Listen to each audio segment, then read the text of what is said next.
Hello everyone and welcome to episode 61 of Overwatch This. I'm Matt Perslow, joined by Ben Barrett. And Happy New Year everyone. Hopefully you had a great sort of like winter time, had a good Christmas or whatever you were celebrating over this time. And hopefully you got something good in your loot boxes. Ben, did you get anything in your Christmas loot boxes? I got the Roadhog skin, that was quite cool. Oh nice, oh, yeah. That's good. Yeah.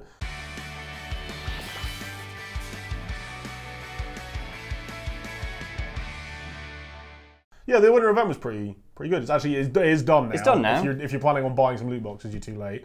You also still there was 5 free ones that they were giving out. Those are now done as well. So hopefully you weren't too full of mince pies and cake and whatever else is all that that people stuff. have at Christmas. How did it? New Year though, right? Yes. Yeah. Which means new Overwatch. Yes, exactly. So we got the developer update last night from old Jeffy K. Yeah. Which was basically a preview for the year. He sort of did this last year. They were a bit more specific last year. They were like, we're planning on releasing this number of maps and we're looking at this number of heroes and that sort of thing. Yeah, much more general this year. But I think we can probably assume that basically the release cadence that we saw last year will apply again. So 3 heroes, a decent number of maps, probably some modes, all the events coming back, and that sort of thing. So, but he went to a couple of specifics that we'll go over right now. So Overwatch Hero 27. Yeah. No, we know nothing about them, but it sounds like it might be a little bit closer than Arisa. Yeah, they are suggesting that it's going to possibly earlier than we had the other ones, but they don't want to put a specific time on when this hero is going to arrive, because obviously they're putting down the point that it's more important for them to get the hero right than it is to get them released, which is probably understandable, after all the issues they've had. Mercy has taken them forever to get right, and Doomfist came out and he just wasn't correct really for where the game was at the time, so it's understandable. I think Moira shows how popular it is when they nail a character, even one that nobody was predicting and that was played in a very different way, when it's a character that the game needs, which is another, that was a very interesting turn of phrase that you used. Yeah, it's not a cool character that people have been asking for or anything like that. It's something they've looked at. The game needed. Yeah. So when they decide to do that, it goes out really, really well. Moira was just a brilliant addition to the game. I think she's been very, very popular and she's proved powerful and strong and interesting, and people like the character and that sort of thing. Yeah. So that was a good decision, and I think we'll see that more, and maybe we'll even see hero releases slow down a little bit. They have said in the past, and we've talked about this before, they don't want to get out to 120. Yeah, it's not a MOBA, right? Yeah, exactly. It'll never be that size of game. So once we're edging towards 50, I would start expecting to see either no hero releases or reworks or that sort of thing instead. But plenty of time to go before then.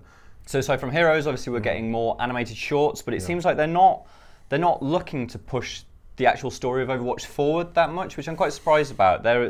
Jeff was suggesting that we've seen the reactions to recall from a few characters so far. We've seen Mei, we've seen Reinhardt, and it seems to suggest that we're just going to keep seeing their reactions to getting the recall from Winston, right? Yeah, exactly. Yeah, and it was kind of weird because the way he started to phrase it, I assumed he was going to go, but now we're going to push the storyline forward, or we're going to see this, or we're going to see that.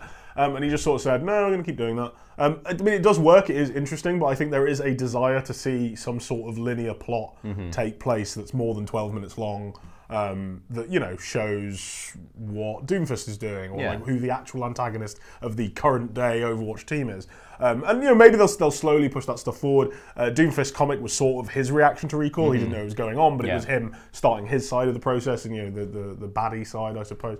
But yeah, we'll get more animated shorts, we'll get more comics. He didn't mention any specifics about expanding that into like a maybe a longer animated thing, or some sort of Netflix series, which obviously is something that everybody would want, or books or anything like that. And it looks like they've sort of given up on the idea of anything that's paid for, basically, like anything that's longer form, when they can just kind of keep putting this stuff out as basically PR, and people love it and people really enjoy it. So there isn't really a reason not to do so. Sure, and so those are kind of like the kind of bonuses that we all like, but obviously there's a key element of the game that does need a bit of work, which is competitive. Yeah. That's been promised, right? Yeah, so I mean, he basically said, look, we're going to rework competitive at some point this year. I would say that was what was said.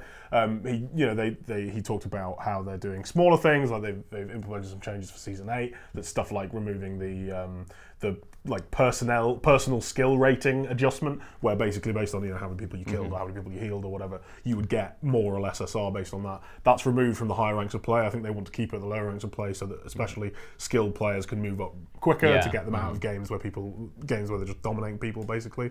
But it needs a rework. Like, it doesn't work at the moment. It isn't something that people actually really enjoy playing. There's lots of discussion, particularly from content creators like Stylosa, talking about some kind of role selection thing where maybe you would go, okay, I want to play either a healer or a DPS, or I want to play either, or I just want to play tanks this game or whatever, and then it will match you more with a team that allows that, right? Yeah, exactly. So that you don't end up with the problem where you have, you know, nothing wrong with Mercy mains, but 5 of them on one team isn't going to do anything, even if they're all very, very highly skilled. If they are one tricky and they are playing one particular character, then yeah, it isn't going to go anywhere. Exactly how all of that will work, we don't know, and they clearly don't know yet. And it sounds like it isn't as close as people would like it to be. I would expect to not see that till probably the second half of the year. But what we will see is more events.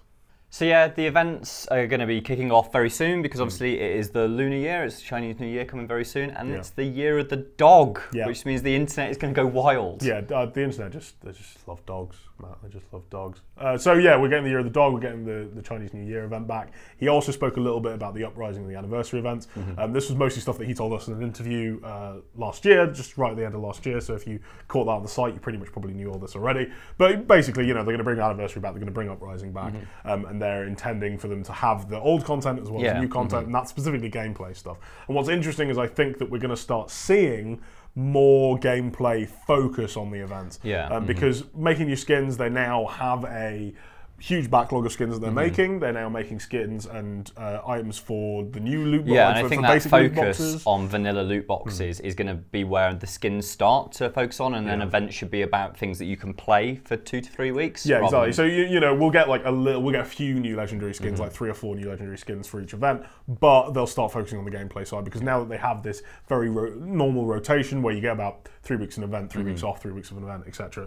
Now that we have that, there isn't as much pressure to make loads and loads of new content, so that there is more time on the team, more art time, more gameplay time to design these new modes and that sort of thing. And it sounds like they have quite some ambitious ideas, particularly for Uprising. Well, the great thing about Uprising is we're going to be able to play Uprising again, but we're going to get essentially what I gather is the next chapter of Uprising, which will be the next gameplay sort of bit. So we'll be able to play both of those elements, you know, during the same weeks that the Uprising event is available. Yeah, exactly. So, and then, the Year of the Dog is happening. I mean, you know, Pug Roadhog sounds like a very likely idea, and I'm sure there'll be a number of Doge emoji for 1 or 2 characters, and of course there'll be a kind of Chinese theming on it as well, which we saw last year, plus all of the stuff that we already got, you know, all the skins that we got last year as well. So that should be pretty good. Yeah. So that's everything for this episode of Overwatch This.